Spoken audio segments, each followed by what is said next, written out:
Hello everyone, good morning. আমি দীপা। আমার চ্যানেলের নতুন আরও একটি ভিডিওতে তোমাদের সকল বন্ধুদের জানাই আবারও অনেক অনেক ওয়েলকাম।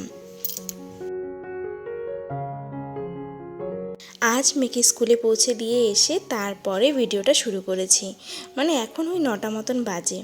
এসেই আগে এই কাজটা শুরু করলাম। মানে এই যে আমার মানি প্ল্যান্টের যে গাছটা টেবিলে রাখা থাকে সেটার জলটা পাল্টে দিয়ে পরিষ্কার করে রাখবো। সপ্তাহে একদিন বা 5-6 দিন পর জলটাকে কিন্তু পাল্টে দিই। তো আজ এবার অনেক দিন হয়ে গেছে যে জলটাকে আমি পাল্টাইনি, মানে ভুলেই যাই, প্রতিদিন ভাবি পাল্টাবো। ঠিক গিয়ে সন্ধেবেলা মনে পড়ে, তখন তো আর গাছে হাত দেওয়া যায় না। তো একেবারে পাতাগুলোকে ভালো করে ধুয়ে পরিষ্কার করে নিয়েছি। এতে পাতাগুলো বেশ ফ্রেশ থাকবে। আর গরমের দিনে ওদেরও মানে এরকম জল দিয়ে ইনডোর প্ল্যান্টগুলোকে যদি স্নান করিয়ে দেওয়া হয় ওদেরও কিন্তু ভালো লাগে। তো দেখো, এই মানি প্ল্যান্ট কিন্তু ভীষণ পছন্দের একটা গাছ আমার কাছে।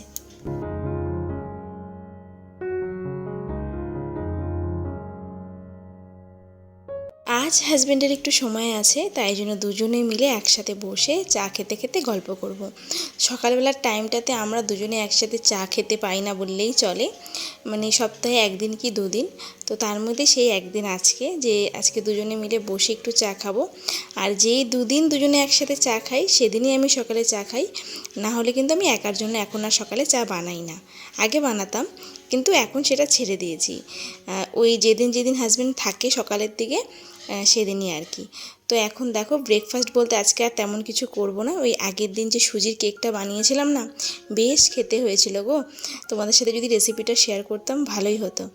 নেক্সটে অবশ্যই শেয়ার করব। তো সেই সুজির কেকটাই খাচ্ছিলাম সেই চা দিয়ে। তো এটাই মনে করো ব্রেকফাস্ট হয়ে যাবে, আর আলাদা করে কিছু বানাবো না। আর এখানে দেখো দুজনের মধ্যে প্রচুর কথাবার্তা চলছে। এদের কথাবার্তা বলতে কিন্তু হাজারবার ঝগড়া করা, মানে ওই খুনসুটি বলতে পারো আর কি, একে অপরের পেছনে লাগা, এটাই আমাদের কিন্তু কথাবার্তার মেন টপিক থাকে। একটা ভালো কথা বলতে বলতেও দুজনের সাথে লেগে পড়ি। আমার থেকে বেশি হাজব্যান্ডই আমার পেছনে লাগে। তো যাই হোক, আমি কোনো কথাই সিরিয়াসভাবে নিই না। একটু সামনে হয়তো রাগ করি ঠিকই, কিন্তু গায়ে কোনো কথাই লাগাই না। তো যাই হোক, ওদিকে চা খাওয়া কমপ্লিট। এদিকে দেখো মুগ ডাল ভেজে নিয়েছি। আজকে দুপুরে রান্না করব মাছের মাথা দিয়ে মুগের ডাল। তো সেই ডালটাকেই ভেজে নিলাম। এখন এটাকে ধুয়ে ভালো করে ভালো করে ধুয়ে নেব। ভেজে নিয়ে কিন্তু ডালটাকে আমি ভালো করে আবার ধুয়েও নিই। ধুয়ে নিয়ে তারপরে সেদ্ধ হতে বসিয়ে দেব। আর ওইদিকে যা সবজি রান্না হবে সেগুলোই আর কি কেটে নেব।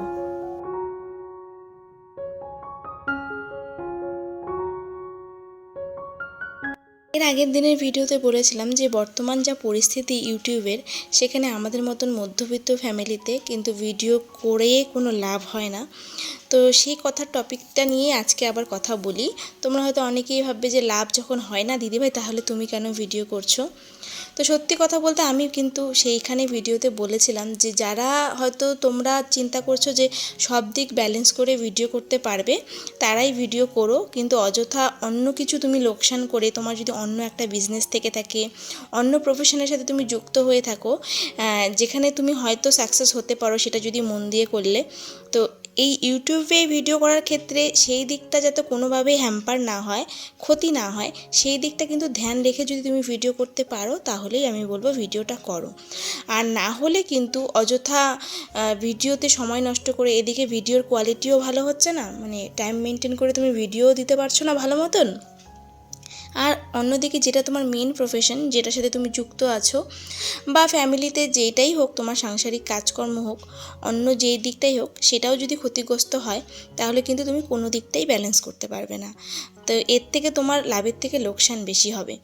তো সেই জন্য বলবো যে যদি পারো দুই দিকে ভালো করে ব্যালেন্স করতে, তাহলেই কিন্তু ইউটিউবে কাজ করা যাবে। না হলে কিন্তু এখনকার বর্তমান পরিস্থিতিতে ওই হেলাফেলা করে কাজ করলে কিন্তু কোনো লাভ নেই আর কি।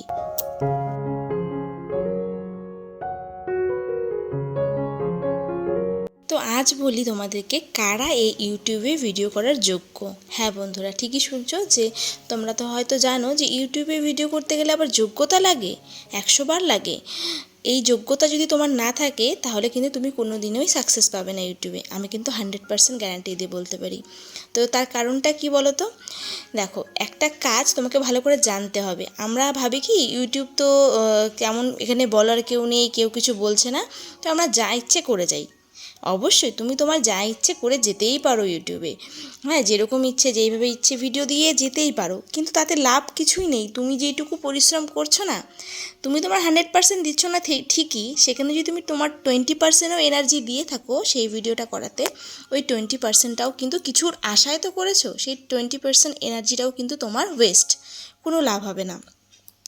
তো সেই জন্য বলবো যে ইউটিউবে ভিডিও করতে গেলে বর্তমান মানে এখন যে 2024-এ আমরা দাঁড়িয়ে আছি, সত্যি কথা বলতে কিছু কিছু যোগ্যতা বা কোয়ালিফিকেশান থাকা একদম দরকার। তো সেগুলো কি আমি তোমাদের সাথে সেগুলো ডিটেলসে বলবো।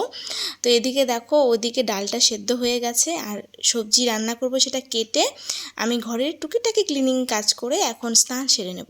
স্নান করে ভাবছি রান্নাটা বসাবো। তো সেই জন্য ঝটপট ঝটপট করে সব কাজ করে নিচ্ছি, তারপরে রান্নাটা বসাবো গিয়ে আর কি।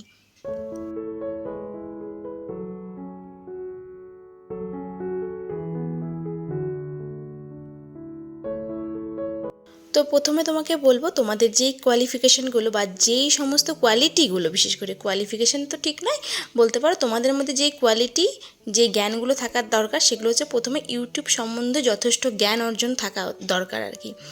এখন মানে ওরকম যে ফট করে চ্যানেল খুলে ফেললাম তাতে কিন্তু হবে না, তোমাকে আগে ইউটিউব নিয়ে পড়াশোনা করতে হবে। ইউটিউব জিনিসটা কি, এখানে কমিউনিটি গাইডলাইন কী কী আছে, মানে কী কী রেস্ট্রিকশন আছে একটা অ্যাপে, সেটা ফেসবুক হোক বা ইউটিউব হোক, সেখানে কিন্তু কিছু গাইডলাইন থাকে, কিছু রেস্ট্রিকশন থাকে। তাদের এগেনস্টে কাজ করলে তাহলে কিন্তু তোমার চ্যানেলটা কিন্তু আরও তারা মনে করো কী বলো তো ফ্রিজ করে দেবে, মানে তোমার চ্যানেলে আর কিন্তু ভিউজ আসবে না তুমি যদি ইউটিউবের গাইডলাইনের বিরুদ্ধে গিয়ে কিছু কিছু কাজ করো।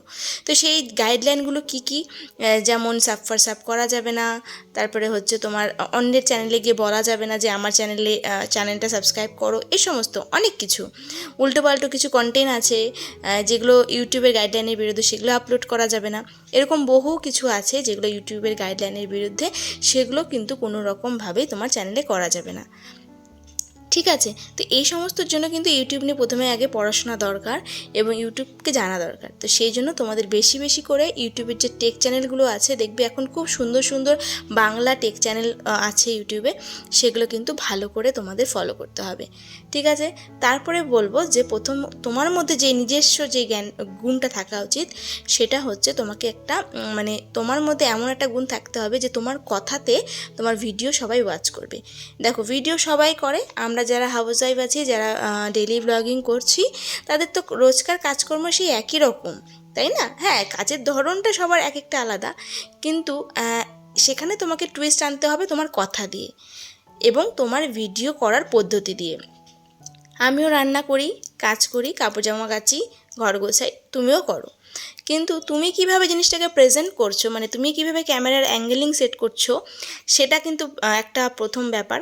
কারণ তোমারটা কতটা ভালো লাগছে এবং আমারটা কতটা ভালো লাগছে, যারটা ভালো লাগবে তার ভিডিওটাই কিন্তু ইউটিউবে চলবে বেশি।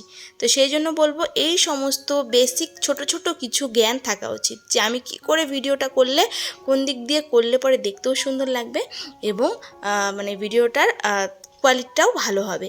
তারপরে যে বললাম কথা বলা, দেখাচ্ছি তো একই জিনিস, কিন্তু তার সাথে আমি কি বলছি, আমার সম্বন্ধেই বা কী বলছি, আমার ফ্যামিলিকে নিয়েই বা কী বলছি, বা আমার জীবনের পার্সোনাল কিছু অভিজ্ঞতা আমি তোমাদের সাথে কী কী শেয়ার করছি, এরকম কিছু কথা তোমাদেরকে ভিডিওতে বলতে হবে, যেই কারণে তোমার ভিউয়ার্সরা কিন্তু তোমার ভিডিওগুলো ফুল ওয়াচ করবে। তুমি নিজেই চিন্তা করবে যে এতক্ষণ যে তুমি আমার ভিডিওটা দেখছো, সত্যি কথা বলতে আমার মতন হয়তো কেউ বলবে না, এতক্ষণ ধরে যে আমার ভিডিওটা তুমি দেখছো, যারাই আছো, কি দেখছো? আমার এই কাজকর্ম? হ্যাঁ, অবশ্যই দেখছো, ভালো লাগে বলে দেখছো হয়তো কিছুজন, কিন্তু তার সাথে কিন্তু তোমরা বেশি ফোকাস করে আছো আমার কথার ওপরে। আমি ঠিক বলছি কি না অবশ্যই এক্ষুনি কমেন্ট করো যে আমার কথার ওপরে কিন্তু তোমরা বেশি করে আছো, আমি কি বলছি সেটা শোনার জন্য। সাথে আমার কাজটা তো তোমরা দেখছোই, সেই জন্য বলবো সুন্দর করে গুছিয়ে কথা বলতে শেখো এবং কি বলবে ভিডিওতে, মানে আজকে একটা ভিডিও শ্যুট করেছো, এডিট করলে তাতে যখন ভয়েস ওভার দিচ্ছ, হুটহাট একটা ভয়েস ওভার দিয়ে দিও না, একটা প্ল্যানিং করে নাও যে আজকের ভিডিওতে আমি এই কথাগুলো বলবো। সংসারের কাজ আমরা সবাই দেখাই, কিন্তু তার মধ্যে যে আমি কি কথাটা বলছি সেটা কিন্তু অনেক অনেক অংশে গুরুত্বপূর্ণ, তাই না? যদি তোমার মনে না থাকে যে তুমি কি বলতে চাও, তাহলে বলবো একটা ডায়েরিতে লিখে নাও। অনেকে আমাকে জিজ্ঞাসা করো, দিদি তুমি কি কথাগুলো লিখে নাও যখন ভয়েস ওভার দাও? তো আমি তোমাদেরকে বলবো যে সত্যি কথা বলতে আমি কিন্তু লিখে নিই না। আমি যখন ভয়েস ওভার দিতে থাকি অটোমেটিকলি আমার মন থেকে এই কথাগুলো চলে আসতে থাকে। কিন্তু হ্যাঁ, টপিকটা আমার মাথায় থাকে। যেরকম আজকে আমি ভেবে নিয়েছিলাম যে ইউটিউবে কাজ করতে গেলে তোমাদের কী কী গুণ থাকা উচিত, মানে আমাদের মধ্যে কী কী গুণ থাকলে আমরা ইউটিউবে ভিডিও করার যোগ্য বর্তমান পরিস্থিতিতে। তো সেই টপিকটা কিন্তু আমার মাথায় নক হয়েছিল অনেক দিন ধরেই। আমি আশায় ছিলাম যে আমি এই টপিক নিয়ে একটা ভিডিও বানাবো বা কথা বলবো। তো সেটা যদি ভুলে যাই, সেই জন্য টপিকটার হয়তো আমি কিছু অংশ লিখে রাখি যে ইউটিউবে ভিডিও করতে গেলে কী কী কোয়ালিটি বা কী কী কোয়ালিফিকেশান দরকার। তো এটা আমি যদি নোট করে রাখি তাহলে আমার মনে থাকবে যে পরের দিন যখন আমি ভিডিওতে ভয়েস ওভার দিচ্ছি আমাকে এই টপিক নিয়ে কথা বলতে হবে। পুরো ডিটেলসে, মানে পুরো যে এতক্ষণ যে আমি যে কথাগুলো বললাম এগুলো পুরো আমার লেখার প্রয়োজন পড়ে না, কারণ অনেক দিন ধরে তো ভিডিও করছি ইউটিউবে। তো এখন আমার মানে অনেকটাই হয়ে গেছে, মানে বলতে পারি আর কি, অসুবিধা হয় না। কিন্তু যারা তোমরা নতুন আছো আমি বলবো সুন্দর করে গুছিয়ে কথা বলো এবং সেগুলো একটা নোট করে নাও, মানে একটা ডায়েরিতে নোট করে নিয়ে তারপরে ভয়েস ওভারটা দাও। তোমাদের সাথে এত গল্প করতে করতে মাছের মাথাতে ডাল, মাছের ঝোল এবং তার সাথে পুঁই শাকের তরকারি, যেটা আমি আমার আগের দিন আমার গাছ থেকে কেটেছিলাম, সব রান্না কমপ্লিট হয়ে গেছে।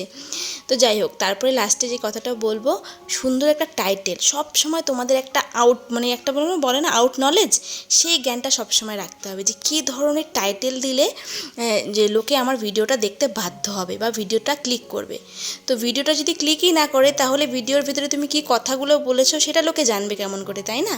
তো সেই জন্য তোমাকে দরকার যে একটা সুন্দর টাইটেল এবং একটা সুন্দর থাম্বনেল, এমন কিছু থাকবে লেখা যাতে লোক দেখে যাতে ভিডিওটাতে ক্লিক করে। আর এই জিনিসগুলো কাজে লাগানোর জন্য তোমাদের বুদ্ধির প্রয়োগ করতে হবে, নিত্য নতুন বুদ্ধি বের করতে হবে, চিন্তাভাবনা মানে অনেক ইমপ্রুভ করতে হবে। সাথে সাথে ভিডিও যত দেখবে লোকে তত তোমাদের কিন্তু এই সমস্ত ব্যাপারে নলেজ বাড়বে। তো যেই কোয়ালিফিকেশান বলবো না, কোয়ালিটি, যেই কোয়ালিটিগুলো তোমার মধ্যে থাকলে তোমার ভিডিও কোয়ালিটি আরও ইমপ্রুভ হবে, ভালো হবে। তো সেগুলো আমি আমার ব্যক্তিগত অভিজ্ঞতা থেকে শেয়ার করলাম, এগুলো কিন্তু ইউটিউবে কোথাও লেখা নেই। আজকের মতন ভিডিওটাকে এখানেই শেষ করছি। সবাই সুস্থ থেকো, ভালো থেকো, দেখা হবে নেক্সট ভিডিওতে। টাটা।